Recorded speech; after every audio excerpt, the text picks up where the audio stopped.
So we're ready? Steady. Let's do it. Welcome to the Effects Loop. I'm Diaz. I'm Scott. And we didn't forget about Dre. Oh, wait. We're keeping you in the loop of the guitar community.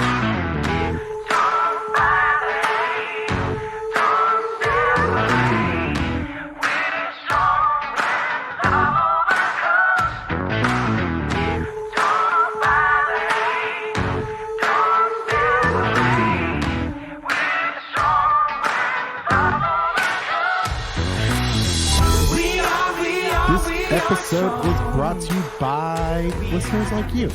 If you want to support this podcast, this wonderful group of people that come on here every week and talk so you can listen. I don't know why you're listening, but we're proud that you are. Go to patreon.com/theeffectsloop and you can give us money and we'll keep talking even more. And we'll talk to you personally. You can join our chat group if you give over a certain amount. We get you the episode early. Yeah, that's pretty much it right now. You get awesome stories from Diaz. You get to hear about Terry Lee Bolton a lot. I mean, that's what's going on this week in the chat room. The chat room's a good place. It's a safe place. No, it's not. For whenever, only when Tom's logged on is it not a safe place. No, I mean, we're all pretty mean to each other, but that's part of the bonding experience. No, I mean, it's a great place for the, hey, should I buy this deal? That's a common occurrence. We support each other in that way. Oh, for sure. It's a great place to share Neil Young memes until long past they're funny. Oh, I know who that is. Oh, it's a great place for Will to come in 4 weeks after something happened and be like, hey, did you guys hear about that? Like, yeah, dude. Where have you been? Oh, yeah, I don't do social media. Will doesn't do social media except for Messenger. So that's how he gets his news. I might go back to that at some point. Yeah, honestly, I haven't. Right now, my time spent on Facebook is usually me just posting stupid stuff that entertains me. Yeah, solid. That's all that matters, right? I mean, what matters is you being happy. Does it bring you joy? Oh, yeah. Then do it. You know what else brings me joy? Talking about what's new. Scott, what's new with you, bud? I got some new pickups. Ooh, from who? Righteous Sound. I've heard pretty good things about them. Yeah, so I have a guitar being made with some Righteous Sound pickups in it. Yeah. I've been long watching for deals on them, and I found one. So I jumped on it, and so I got a set of Monty pickups from them, which is not the same pickups that are going in my guitar. So I've had an extra P90 pickguard for a while, just laying around for my Titan. So I'll probably throw them in there. I just got some knobs, and actually I don't have knobs yet. Those are still coming, but I got a 4-way switch. I've got the pots for it. I probably have a capacitor laying around. Oops, my battery's falling off the shelf. So yeah, I'll probably wire that up at some point. I'm trying to figure out the mounting situation with the pickup and. I thought you said Mountie. I was like, we're not Canadian, bud. No. Soon I won't have to deal with as many Canadian things. Soon. Yeah. What is the Mountie situation right now? Anyways, I'm not talking about that yet. Okay. Oh my gosh. I'm exploring my new opportunities. I'm going to be okay. I haven't made a final decision Scott, which way or Scott. another. Scott, yeah, it's not your fault. No, it kind of is my fault, but okay. Scott, it's kind of your fault. Sorry. we don't just give blind support. We're going to tell you when you messed up. I mean, it's more just a lot of things. It's not like one thing. So it's just like, hey, it's time for a new job. You know what they say? It's okay. Shit happens. Yeah. That's pretty much it. Yeah, all right. I'm glad I was exploring opportunities before we had that talk. So, yeah, I mean, well, I think I'm going to be okay. And that's part of why I didn't fight to keep things open, and we're just going to move on. I hope none of my clients listen to this. I doubt they do. They're probably actually. We should be announcing stuff by Wednesday, so it's probably okay. As long as I don't accidentally release this episode early too. Oh my gosh. Yeah, by the way, Scott's the one who releases the episodes early on accident. It is not Diaz messing Dude, up. I filled out the scheduler, double check the date, double check the time, and hit schedule, and it's still just Podbean sometimes just releases stuff, man. I mean, every once in a while, it's just a premature evacuator, you know? It just gets out there before we plan on it. Yeah, I mean, I'm glad we were able to jump all over that. Oh, yeah, so we sent out that, like, the highlight clip kind of thing. Oh, yeah. Was engagement pretty good on that? This is like something we should be talking about off air, but not really. But we've had the biggest downloaded month. This is our biggest month for downloads so far, and we're only halfway through. And it was that Monday too. We had like 400 downloads in one day. Yeah, it winds up just being like, did just 2 people click download all? Is that basically what happened? Yes. Okay. Well, and you know what? Here's another thing. Could have just been one person actually, because we had enough listeners on that episode to justify about half of those. Right. Well, no, I checked. There was a lot of Listen, if you're listening to us for the first time, we keep our entire back catalog up. So you guys, it's really cool because I mean, but we do now. Did we not? No, we didn't. So for a little bit there, our initial episodes weren't online. Like we had like max 50 or something like that, and then I changed some settings. Yeah, no, so like that's a good thing because it's really cool because this podcast, while we have had consistency, I mean, Scott and I have been on it since the beginning. We've had some fluctuation.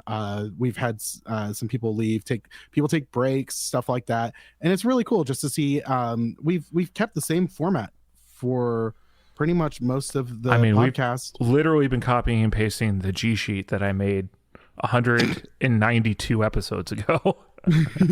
I mean, but it's really cool also to hear. I mean, we started off with okay quality. I mean, we really hit the ground running with a good format and everything that we stole, and we have just kind of done our thing, and it's really cool. So if you want to help out our downloads, you can go download the entire back catalog. If you've got one of those 1 terabyte phones, you just have fun. I didn't talk. I actually have a what's new this week. Oh, do you? Yes. So I had a Zoom H6 that I put up for trade. It's really one of those things. Those the handheld recorders, they're kind of tough to sell. It's a niche thing, and you're not around people, right? Like, because the H6 is a great throw it on top of like a video recording rig, and get like 2 or 3, 4 channels off of it. Kind of a thing. You can get up to 6. I bought the capsule to get 6 XLRs. It's got an XY, but I ended up trading that for a Blue Sky V2, or I guess 1.5. I don't know. It's got the soft switches, so it doesn't have the hard click switches, which I was pretty excited about. But of course, one of the capsules apparently doesn't work, and it's the one the guy actually wanted. So I'm gonna have to help pay to get that replaced. So that's loads of fun, but luckily the guy's been pretty cool about it. I tried to help troubleshoot with him. It's pretty much just got like a whole bunch of noise, and it's a capsule I didn't use. It was the XY capsule. Well, I mean, the thing with a lot of those is like people don't realize how much just ambient noise there actually is. No, this was bad. He sent me the clip. Okay, because you throw compression and you bump the gain up, and suddenly you're like, whoa, why is it so noisy in here? And it's like, oh, it's because it was terribly bad. Yeah. So, and honestly, worst case scenario, he gets the other capsule. It sounds the exact same, and he's like, oh, maybe it sounds like crap. But at that point, I'll be like, well, sorry, but I'm going to be nice and do the right thing. I mean, I met the guy. I drove 1 hour and 15 minutes to meet the guy. I honestly could have just blocked him and called it, but I'd hate if that happened to me, so I'm not going to do that to somebody. I always have this weird thing when I sell people gear where like there's a part of me that kind of like I like helping people, especially like helping people navigate stuff and like but there's like I hit a limit. Right. So I have no problem helping somebody figure out how to use a computer. I actually enjoy that. But when they just keep pestering you with questions, and you're like, well, get the hell away from me. So there's always this weird. What's that? Sorry. All right, whatever. No, I literally was just kidding because I'm really horrible with computers. Like I'm not horrible, but like when it comes to like audio stuff on computers and like you guys are like I'm rerouting this, doing all this, I like as soon as you start talking that my brain just shuts down. I'm just staring. I'm like, okay. You know, like how I couldn't get Pro Tools working today, and I was like talking through what I was doing on Ableton to try to see if I can make Ableton record. I wasn't listening at all. I was on my phone looking at TikToks. So, well, I mean, if I abandoned Pro Tools, I could save a couple bucks a month. Anyway, or I could start making the podcast pay for it. How about, I mean, I don't care. How about we start talking about gear news and start going down this list? Sure. We're recording on Valentine's Day, and I'm going to the Cracker Barrel for Valentine's Day. Yeah, boy. Yeah. You know, actually, before we dive into this, but it's semi-related, I think pizza places on Valentine's Day should offer if you can demonstrate that it's just for you, we're going to give you a large pizza for the price of a medium deal or something like that. No, it doesn't. No, because you know how much discounts they'd have to do. So don't forget, I ran pizza places for years. Valentine's Day is a very busy day, not for couples. Yeah, that's why. I mean, no, yeah. So they like over so half the I want to go eat my feelings, and where's the best place to do it? Yeah, eat a whole pizza by yourself while crying. Still might. I have a frozen pizza in the freeze. Dude, how do you have a frozen pizza and you live in Chicago? I'm pretty sure you could went to the walk out your grocery apartment. store. That's all right. Well, you know what you can't get at a grocery store? Bigger pedal slice of pie fuzz. Hey, the pedal that we were talking about for a few weeks there. Yeah. So Bigger Pedals came out with this with Blake from the Tone Mob podcast, and this is really cool. All right, funny story. So there's a group on Facebook, if you don't know about it, it's called Pedal Boards of Doom. I suggest joining it so that way your blood pressure can escalate probably about 10. I don't know how we rate blood pressure, but it's going up at least 10 because that place is crazy. So someone went on there and complained. I hate when a pedal releases and all the YouTube channels release videos on the same day and they're all doing the same thing and they're wearing a chef's hat. I just put on there, it's called marketing, sweetie. The sweetie really sold it for me. My gosh. It's called marketing, sweetie. I kind of went Phyllis. Like, you got a lot to learn about this town, sweetie. You know what's kind of funny is like I only really saw 2 or 3. No, I would say there's 3 YouTubers that I definitely saw. There was definitely a few, but this is really, there were 36. They went all 34 out. They did 34 different influencers that got them. So I know like Working Class Music got one, Get Offset got one, 60 Cycle Hum got one, Tone Mob obviously got one. I'm trying to think of the other ones I saw. I don't know. We did not get one. Well, we're gonna get one. Well, one of us is gonna get one. Mine shipped this morning, or today. Yeah. But yeah. What serial number is it? Okay, so fun story. Since we know Grant personally, I'm on the Patreon group of Tone Mobs, so I got the early access through the email. I got up on Wednesday morning. I'm in bed. I see the email. I open it up. I order the pedal because it's Grant, and I love these pedals, and honestly, I love big muffs, so like this is perfect for me. So I open it up, and he calls me, and he says, "Hey, which serial number do you want?" And I was like, "So number 1's available?" And he's like, "No, I keep number 1 of every pedal. So no one's going to have the number 1. It's going to be Grant's." Which respect. That's another cool thing that you can do. So he's like, "But 69 and 420 are available." So, dude, 420s. I doubt 420. But 420 is not for me, dude. I know. No, that's what I can't. I don't have the money to buy one right now, or else I'd totally buy 420 if it was still available. So anyway, let's talk a little bit. So that's I think I'm getting number 69. All right. So this is, I'm guessing, a muff fuzz. It's a big muff fuzz. Yes, it's pie. Yeah. And also this sounds phenomenal. This is done in collaboration with Mythos Pedals and Rude Tech. Who is the guy at Mythos? What's his name? Oh, I was so prepared to answer Jesse because that's Rude Tech, but no, Zach Broyles. Because I'm pretty sure I've met him a few times. Yes. He was over there whenever I went. He swung by and grabbed some parts whenever I was in Nashville. Last. Yeah. So it's cool seeing a collaboration of folks in Nashville all kind of contributing towards this pedal. The form factor's fun. It's a triangle, but it's not bent steel triangle the way like the Legends of Fuzz from JHS are. So this will be more solid. Right. And it's got pizza art on it, which was kind of fun because they did that little run a few, like, I don't know, about a year ago. Does it come with the toppings? No, you could either get a cheese or a pepperoni version. No, but I saw Grant did a video of him cutting out magnetic pizza toppings. Oh, I don't know, because there is the red pepper pizza packet that comes in the box. Right. So maybe that's what they are. And it's fun because it comes in this whole like pizza themed box and everything else. So it's a lot of fun. It's fantastic. It's got a menu. Is that the instructions? Oh, the other fun part is I sent Blake a kind of knocking him out. I was like, oh, so you decided to go with the superior format of pizza because it's an inch thick, so it looks like a slice of deep dish pizza. It's not. I know, but I like thinking that. Yeah, of course you do. Isn't a big thing with Chicago though is the cheese is under the sauce too? Or is that just some places? Depends on the place, but yeah. Okay. I'll be honest though, I really do want to try Chicago pizza in Chicago. Yeah, man. Like that's definitely something. Anytime you come up here, that will be on the list of things we do.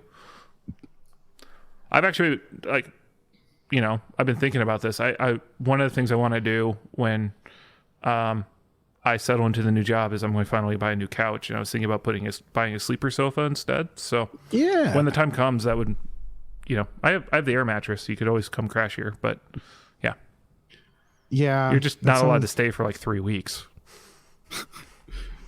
Never mind. I was about to say I got vacation coming up. I don't know.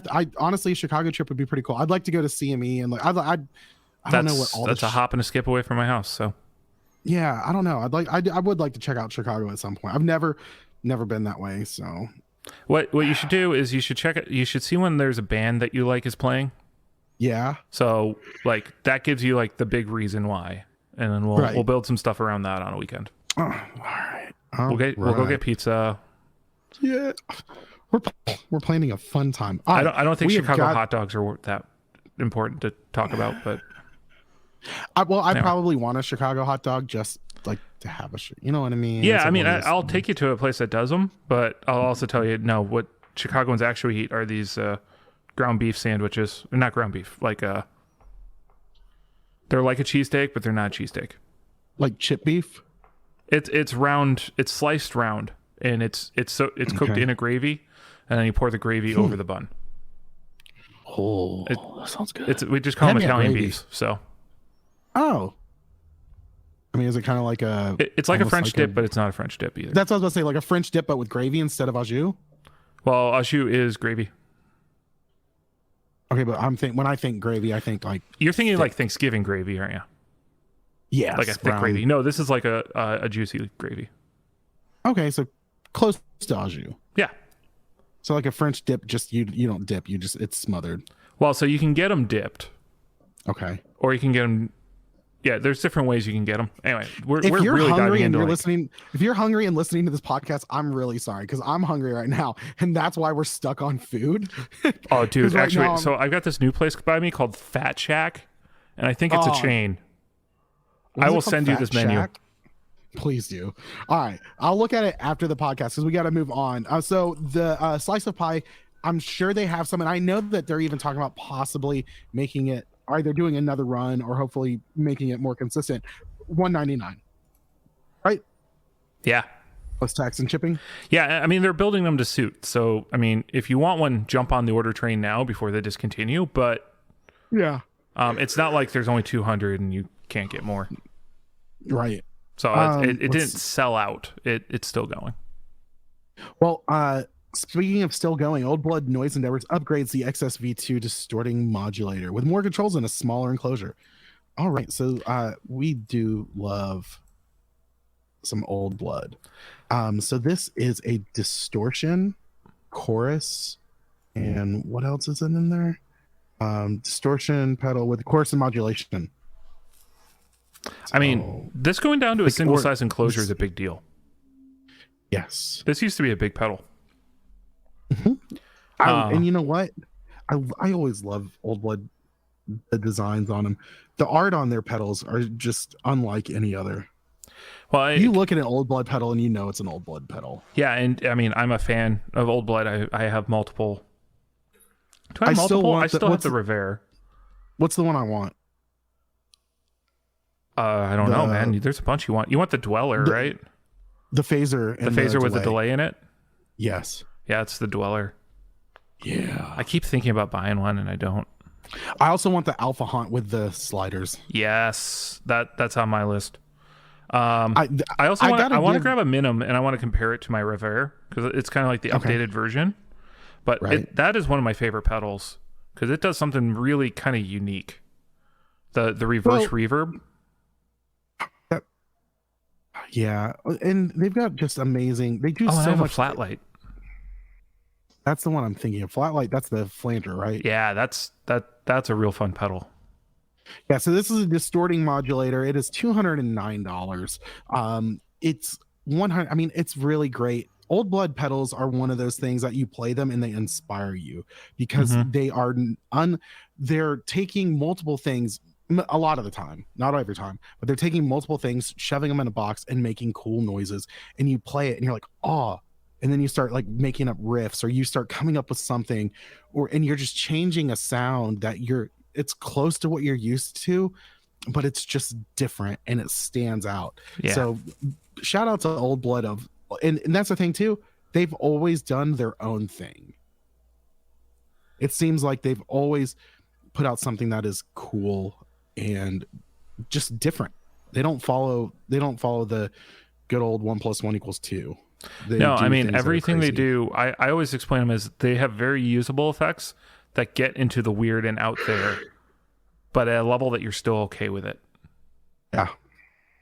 Whereas like a lot, like let's say a Boss pedal kind of has like its usable range and it doesn't get extreme or weird. These get extreme and weird, but like they're still tameable. Yeah, it's like, I don't know. You just got to play them. So another thing that is really cool, Ion Effects releases 6 circuits for DIY stomp box enthusiasts. Yeah, which is they already have a massive line of DIY effects. And I've been a fan of these guys for a while. I met the owner at a guitar show here in Chicago and bought their Tube Screamer kit. I forgot the name of it, but it's their Tube Screamer. I know another one of our favorite builders actually started doing a few of his boards. Our Electromotive will sometimes build kits out for people with mods off of his kits. Yep. So like there has been a Klon based off of his stuff. Yeah. He has a great branding. His kits are actually really easy to follow compared to a lot of other brands that are out there.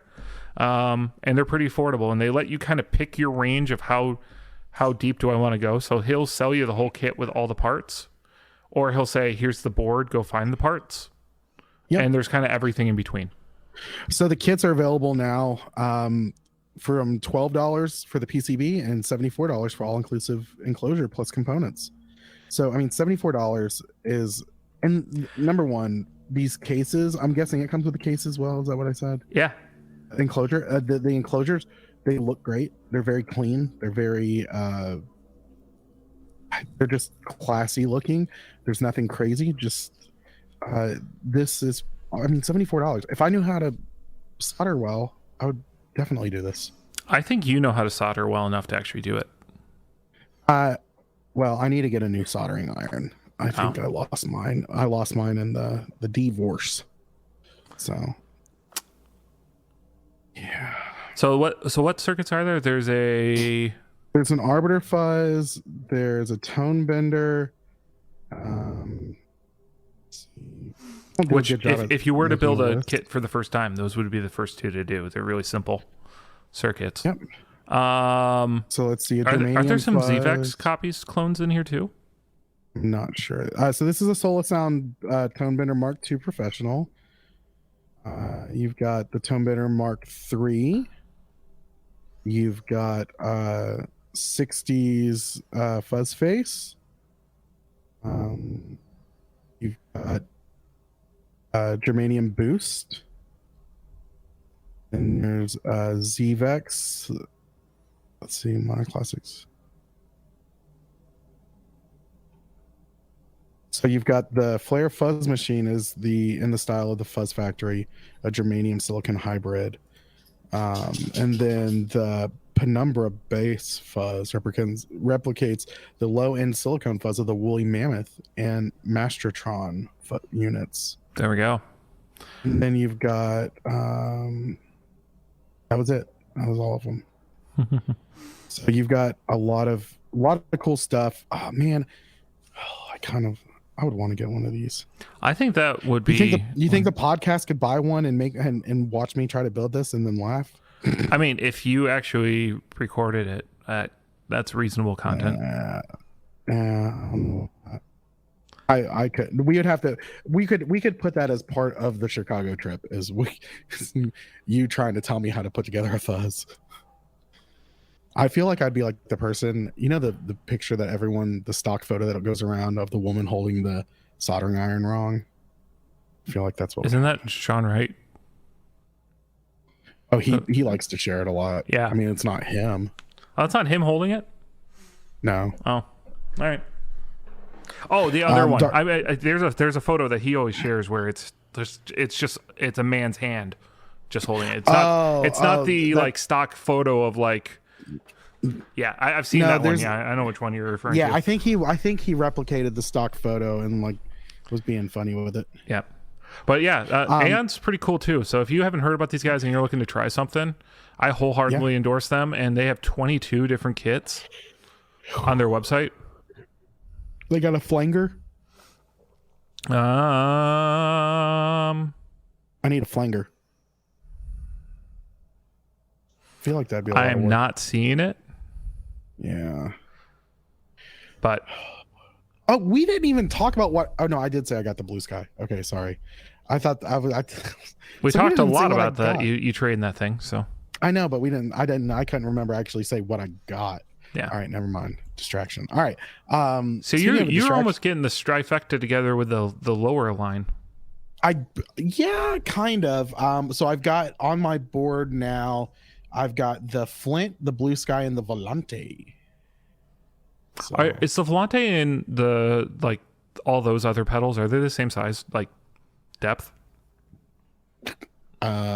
Yes. So they stack next to each other cleanly? Yes. Oh, nice.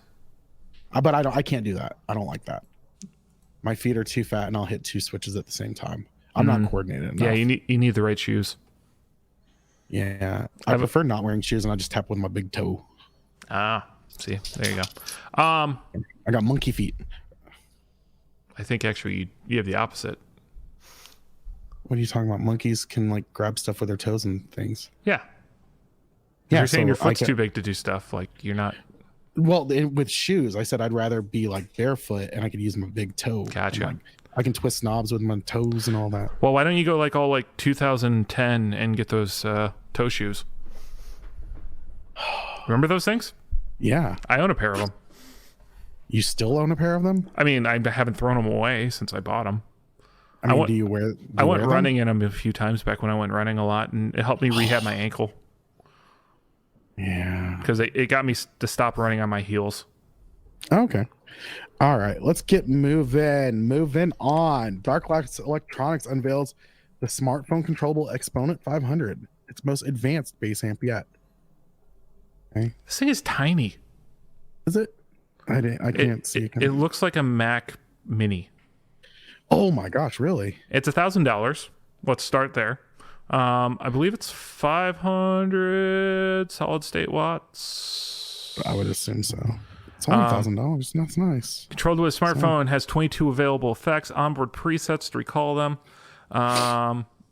USB for updating firmware, an effects loop, and a headphone out. Oh, the headphone out would be great too. Yeah, Dark Glass kills it. I wish. Can you play music through it? That'd be great. I think there's an aux port, isn't there? Well, I meant through Bluetooth, kind of like how the Boss Airs can do. Yeah, I think there's another brand that can do that now. Trying to remember it. You can recall presets via Bluetooth. That's cool.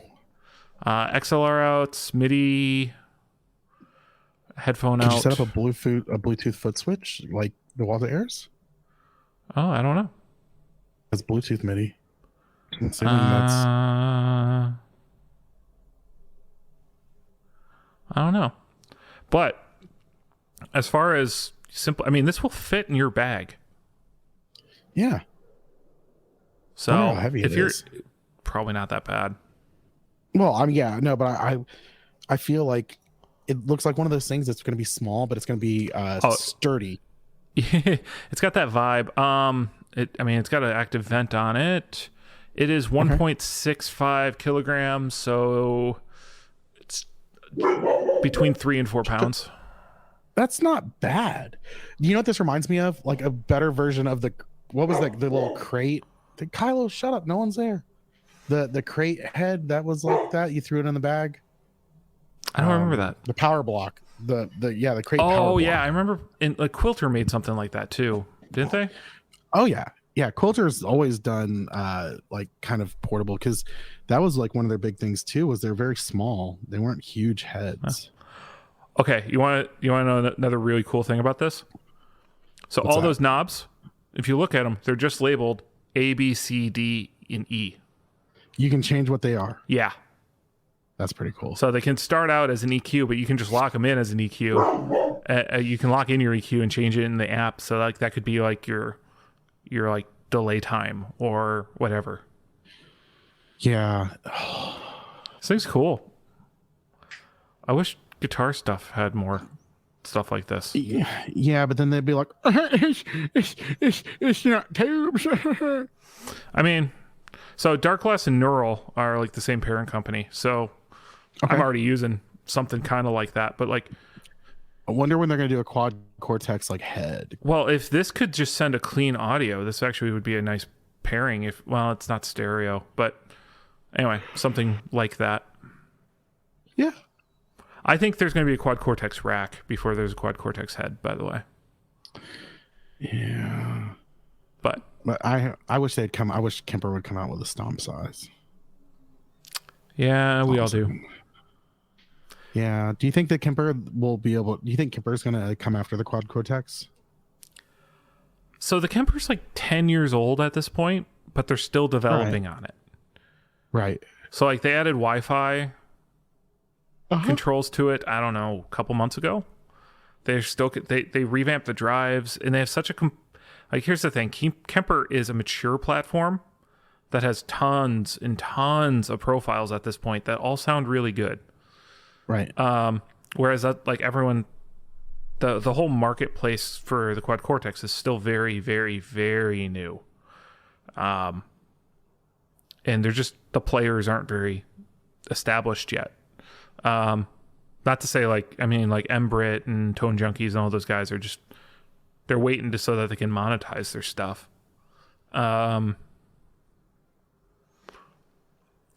my humble opinion, I think the quad cortex is easier to use and sounds better than the Kemper. So that's the big thing. And I don't find the Kemper stage terribly intuitive. So I think it would have to be a ground up thing. And I hate to say it, I don't think the Kemper is going to be updated anytime quickly. Oh yeah. All right. Well, let's keep moving. Do we want to talk about this next, or we want to talk about the other things? Let's talk about the rumor first. Yeah. Okay. So Rolly is teasing that the Seaboard MPE controller is coming back soon and re-engineered. So it was a real big deal a few months back when Ableton announced MBE support in its new version. MPE, sorry. What does MPE stand for? I don't recall what it stands for, but it's basically middle notes in MIDI. Okay, so not full on. Okay, so it's micro pitches. Yeah, actually, it might be micro pitch. Might be what it. Micro pitch expression controller, something like that. Yeah. So because the first Seaboard, if you remember, was actually you could slide between the notes, but it didn't really have that great of MIDI control. Yeah, so MIDI polyphonic expression is what it stands for. Yeah, The thing about when the Rolly stuff started rolling out, rolling out. Sorry, it was cool. It was nifty, but so I'm not familiar with. I'm guessing there was issues with using it on MIDI controllers and stuff like that, due to MPE or whatever. But it seemed there's a lot of people who said they had issues like kind of getting used to it. It'd be definitely one of those things you'd have to get used to, but they're so expensive. I mean, it's like playing a fretless guitar. You got to get used to. Like, you actually have to hit the exact note now. But are you gonna spend? The thing is, are you gonna spend $2,000 and learn it? You know what I mean? Were they that expensive, really? If I remember correctly, there are a few grand. I thought they came up with a cheaper one, but they might have.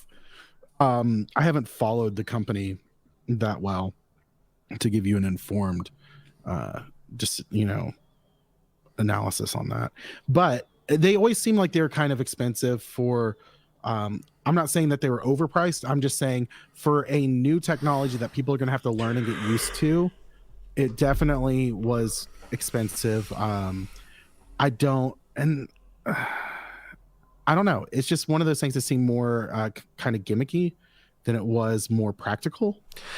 So I really think there's a place, the blocks is more, it's like entry point where it's got like an octave or two. It's not a full size board. That's the trick. Right. I mean, that came in at like $299. Okay. Because the whole block series was actually pretty affordable. Okay. Well, like I said, I don't know enough, but yeah, they're definitely. I don't know. I'm not in that world enough to make a really good like analysis of it or decision. Yeah. How I feel about it. I think it's really cool. It's definitely something that. Okay. First launched in 2013, the Seaboard is an MPE controller that replaces standard piano keys with squishy ones. Although it received considerable attention and was even featured in Hollywood blockbuster La La Land, this was a niche product that came in at a high price point. Smaller and more affordable versions followed, the Seaboard Rise and the Seaboard Block, but it felt like the product never quite got the mainstream take-up that Rolly was hoping for. Yeah. So since the block can run on, the block can also run on Bluetooth. Okay. Because the whole Block's line can. They also, because I have the light pad from them that can do like it's just a touchpad and with lights in it, and so you can divide it into blocks, and however you can make it like a 5x5 grid, or you can make it like a 4x4. All that. That was all Bluetooth MIDI. So at $300, I can see someone who has like an Ableton rig live, like they're running Omnisphere or something like that. By having a 2-octave little thing there, lets them do expressive stuff there and then come back to their like Nord or whatever else they're running, right? Like right. Using it as like kind of using it as like an auxiliary item and not so much an actual like main focus of the rig. Yeah, and use it for like solos and stuff, like single note lines, so you could do slides and glissandos and whatever else you need. Or it would be really great for ambient stuff on the side too, because you can get that little pitch shift going on without using a pitch shifter on the keyboard. I mean, it's really cool. I mean, and also I believe it reacts to pressure, so you can get quieter and softer, but just by pressing harder and stuff like that. And it's really cool. So we'll see what they're going to come up with, and it's really interesting. So I mean, I guess that article we just kind of skimmed through had the same kind of opinion I did. Where it just came in at a high price point. And I think that this is one of those things where their technology was ahead of everyone else. Now a lot of the other, the softwares and all that, they're catching up with them and becoming more accessible with them. But speaking of new technologies catching up with the mainstream. Like, it seems more like old technology. Some oldies. All right, so something big happened yesterday or a few days ago if you're listening to this whenever it drops. The Super Bowl happened. Did you actually watch the game at all? Yeah, I watched the whole game. I fell asleep in the fourth quarter. I woke up with 2 minutes left. Well, you woke up at the right time. I woke up when the Rams made their final touchdown. Yeah, that's about the right time. Yeah. Yep. So But if you got to see the halftime show, there was a lot of discussion about that. Scott got his phone blown up about something very specific in the halftime show. Why don't you tell us about that, Scott? Yeah, so there was a number.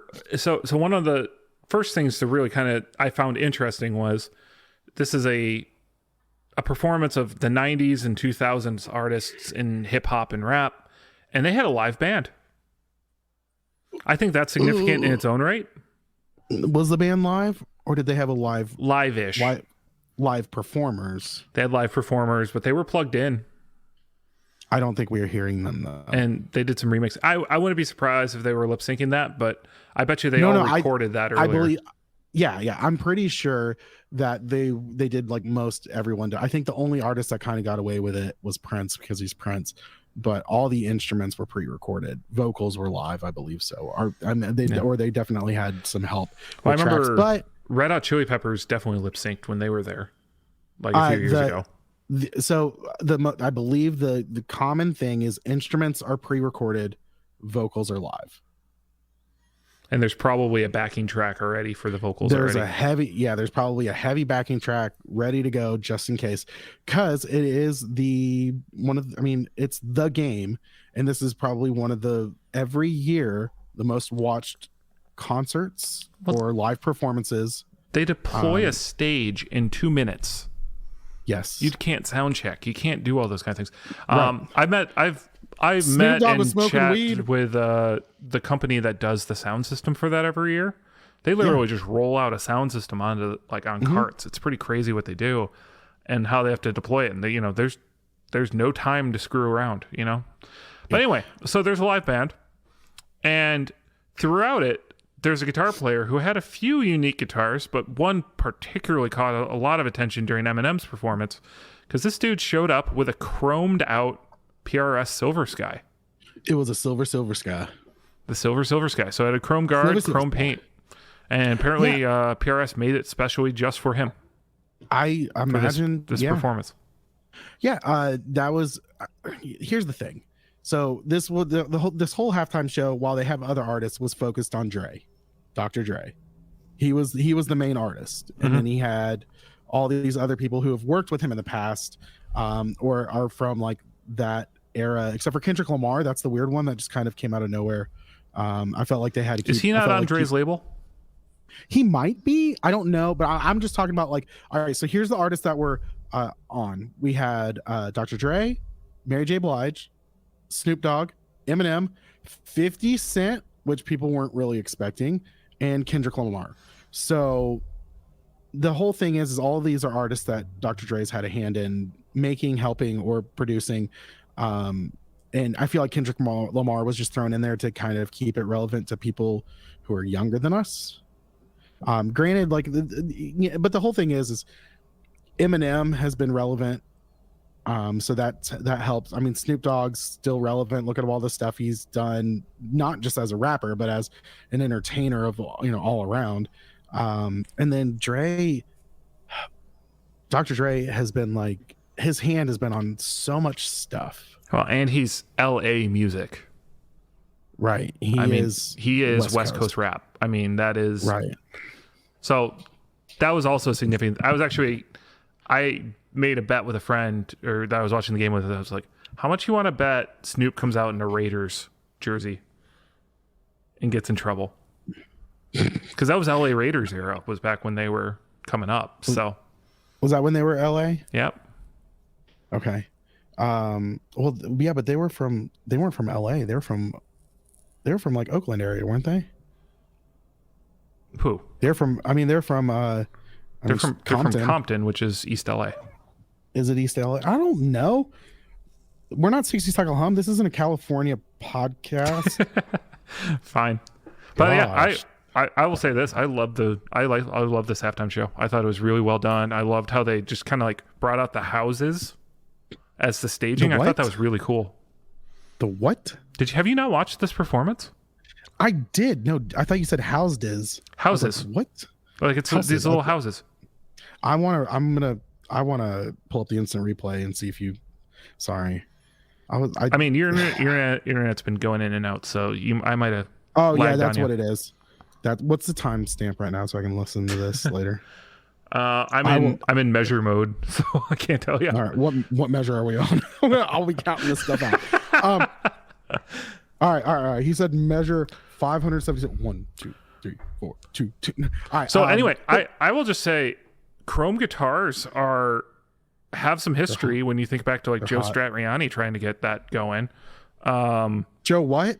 Okay, Satriani. What did I say? Satriani. I'm wrong. All right, moving on. Okay, so yeah, because Joe had his Chrome Boy that was peeled. It did not hold together. No, it didn't. Joe's. I love Joe. I love Joe Satriani so much. But yeah, Chrome Boy. But they fixed it. He's had quite a few guitars, but yeah, Chrome guitars is not something that's never been done before. It's just not common. They're really hard to. The biggest thing, so even Joe Satriani said, is keeping it clean. Is tough, like because it'll show fingerprints as soon as you touch it. It also adds weight. Like his is like, I don't know if this Silver Sky was just painted, but I'm pretty sure like Joe Satriani's was like chrome dipped. I don't think it was just painted.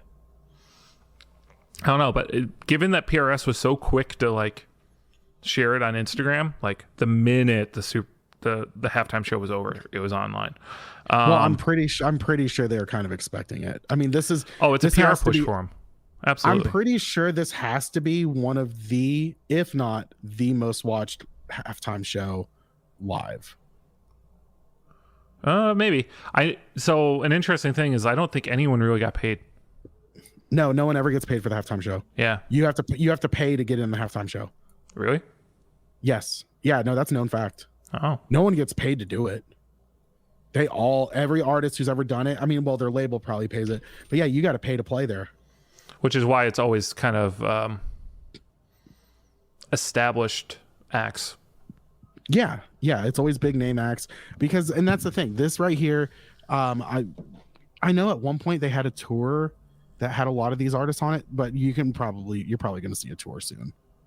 This was a push for something. This is going to be the counter to the When We Were Young festival.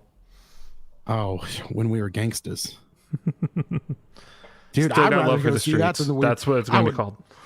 Oh my gosh.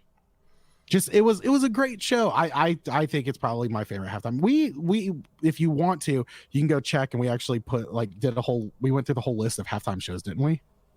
At one point? Maybe. Yes. No, there was an episode. It was one of our highest. Was it like right after? Was it right after Maroon 5 did theirs? I can't. So that seems like when we would have done that. But let's see. We got to wrap this up. I've got to go do some stuff and things. So this is probably my favorite halftime show. Prince, close second. This one probably takes it just more because like I love Prince, and Prince is a phenomenal performer. But this just hit kind of the whole. All right, so one of my first albums I ever owned was Snoop Dogg's Doggy Style, because my dad had like the Columbia House thing. He was like, pick some albums, because he just kept changing like his name. He was one of those people like kept getting the like 5 CDs for $1 and then just like dipped on them, I guess. I don't know, but yeah, he was like, pick out an album. I was like, oh, that looks cool. And I got that one sent to me, and it was totally the unedited version, and I had to hide it, and so I could listen to it. Or I'm pretty sure it was Doggy Style. I remember Lady Gaga's was actually really good. Yeah, Beyonce's was really good. Oh no, it was totally Doggy Style that I had. Yeah, no, I'm not saying they're bad. I'm just saying, okay, Prince is definitely up there. Yeah, this is probably. I mean, this is my Paul McCartney's was really good. Yeah, and I love Paul McCartney. Like, listen, like super duper love Paul McCartney. But there was just something about the show that was like it was all the hits. It just rocked. Remember U2's way back in? That was like in its heyday. That was 22. That was 2002. Yeah, that was pretty. That good. was like peak U2. They played "Beautiful Day" and "Streets Have No Name." Beautiful day. Boom, boom, yeah. Boom. Yeah. I feel like we should do another episode where we just rate halftime shows. on a scale of 1 to 7. Should that be maybe that should be the challenge in the group for the week? Top 5 favorite halftime shows. Mm-hmm. All right. Sounds good. Set that up. All right, guys. Why don't you go to the group? Check that out. We're gonna start a thread talking about your top favorite halftime shows. What about 1984 when University of Florida and Florida State University marching bands performed? We're not going to read the list again. We did this before. I promise we've done this before. Okay. Go to facebook.com/group/the effects loop. If you go to theeffectsloop.com, it's got all of our links to our Instagram, our YouTube, our Patreon, which is patreon.com/the effects loop, because this episode was brought to you by our Patreon supporters. Big shout out to all you guys who helped keep the money flowing. If you keep the pennies a rolling. Moreover, just keep the show afloat. That's it. Keep the show. Give us a little reason to do this. Let's give them something to talk about. All right, guys. For the effects loop, I'm Diaz. I'm Scott. And we'll see you next week. Bye. Bye.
Dictionary, why is negativity always drawn out? Picture every visualized love, energized lives together. We undefeated, a plan to make well, there's no gloves needed when we weed into the mindset of achieving and believing in a community that remains happy. Doesn't have to, the world should be one. Hate annihilated, every heart is one. Love again. So don't buy the hate, don't separate.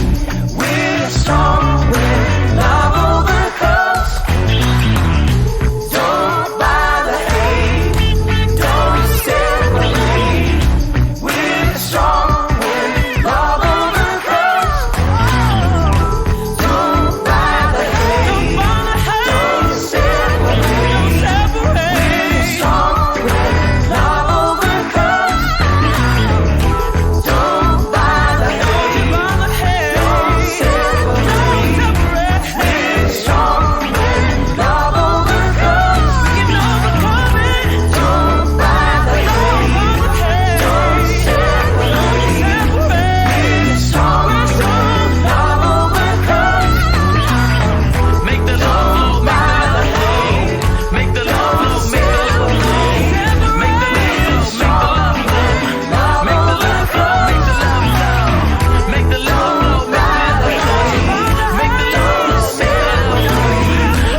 motherfuckers want to act like they forgot about Dre. Nowadays, everybody want to talk like they got something to say, but nothing comes out when they move the lips. Just a bunch of gibberish. Motherfuckers want to act like they forgot about Dre.